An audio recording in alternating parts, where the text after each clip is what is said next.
Hello friends, Radhe Radhe. आज मैं फिर आप लोगों के लिए एक बहुत प्यारा सा कहानी लेके आई हूँ। कहानी का शीर्षक है श्री कृष्ण और उनके भक्त की कहानी।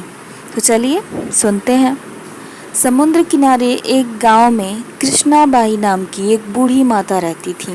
वो भगवान कृष्ण की परम भक्ति थी। वह एक झोपड़ी में रहती थी। कृष्णाबाई का वास्तविक नाम सुखिया था, परंतु कृष्ण भक्ति के कारण गांव वालों ने इनका नाम कृष्णाबाई रख दिया था। घर में झाड़ू पोछा बर्तन और खाना बनाना ही इनका काम था। कृष्णाबाई रोज फूलों की माला बनाती थी और दोनों समय अपने आराध्य श्री कृष्ण जी को पहनाती थी और घंटों कान्हा से बातें करती थी। गांव के लोग यही सोचते थे कि बुढ़िया पागल हो गई है, जैसा कि लोग हमेशा ही सोचते हैं। अगर कोई ज़्यादा पूजा पाठ करता है तो लोग यही सोचते हैं कि ये पागल हो गया है। उसी तरह गांव के लोग सोचते थे कि ये बुढ़िया माता पागल हो गई हैं।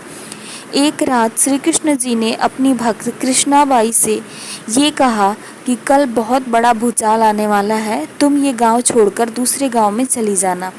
अब क्या था, मालिक का आदेश था, कृष्णाबाई को तो पालन करना ही था। कृष्णाबाई ने अपना सामान इकट्ठा करना शुरू किया और गांव वालों को भी ये बात बताई कि कल सपने में कान्हा आए थे और वो कह रहे थे कि गांव में प्रलय आने वाला है, तो आप लोग भी ये गांव छोड़ के दूसरे गांव चले जाइए। लेकिन उस बेचारी सुखियाबाई की बात को मानता ही कौन। लोग उसकी बात को सुनते थे और जोर से ठहाके लगा के हंसते थे। इतने में बाई ने बैलगाड़ी मंगाई और अपने कान्हा की मूर्ति लिया और अपना सामान की गठरी बांध कर गाड़ी में बैठ गई और लोग उसकी मूर्खता पर हंसते रहे। बाई जाने लगी। अपने गांव की सीमा पार कर अगले गांव में प्रवेश करने ही वाली थी कि उसे कृष्ण जी की आवाज़ आई, अरे पगली, जा अपनी झोपड़ी में से वो सुई तो ले आ जिससे तू माला बनाकर मुझे पहनाती थी। ये सुन माई बेचैन हो गई और तड़प गई कि मुझसे ये भारी भूल कैसे हो गई, अब मैं कान्हा की माला कैसे बनाऊंगी। उसने गाड़ी वाले से चलने को कहा और झोपड़ी में भागी और गांव वाले उसका पागलपन देखकर खूब मजाक उड़ाते, खूब हंसते। माई ने झोपड़ी के तिनके में फंसी सुई को निकाला और फिर पागलों की तरह दौड़ते हुए बैलगाड़ी के पास आ गई और गाड़ी में बैठ गई। गाड़ी वाले ने कहा, माई तू क्यों परेशान होती है, कुछ नहीं होगा गांव में। माई ने कहा, अच्छा अब चल और जल्दी से अपने गांव की सीमा पार कर। गाड़ी वाले ने ठीक ऐसा ही किया। अरे ये क्या, जैसे ही गांव की सीमा पार हुई पूरा गांव समुद्र में समा गया। सब कुछ जलमग्न हो गया। गाड़ी वाला भी हक्का बक्का रह गया। लेकिन गाड़ी वाला भी कृष्ण भक्त था, इसलिए भगवान ने येन केन प्रकारेण उसके प्राणों की रक्षा की। तो दोस्तों, इस कहानी से आप लोगों को क्या शिक्षा मिलती है, आप लोग हमें ज़रूर बताइएगा।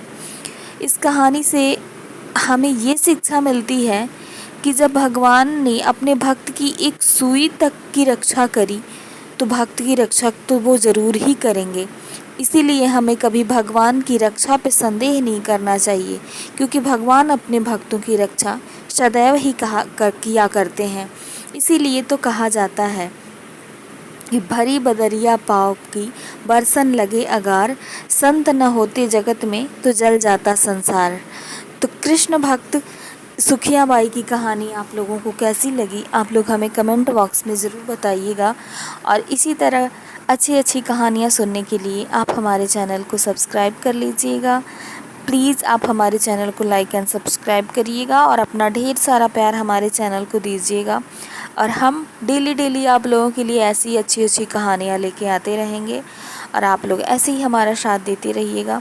तो फ्रेंड्स, ये कहानी सुनने के बाद आप हमें कमेंट बॉक्स में ये ज़रूर बताइएगा कि आपको ये कहानी कैसी लगी।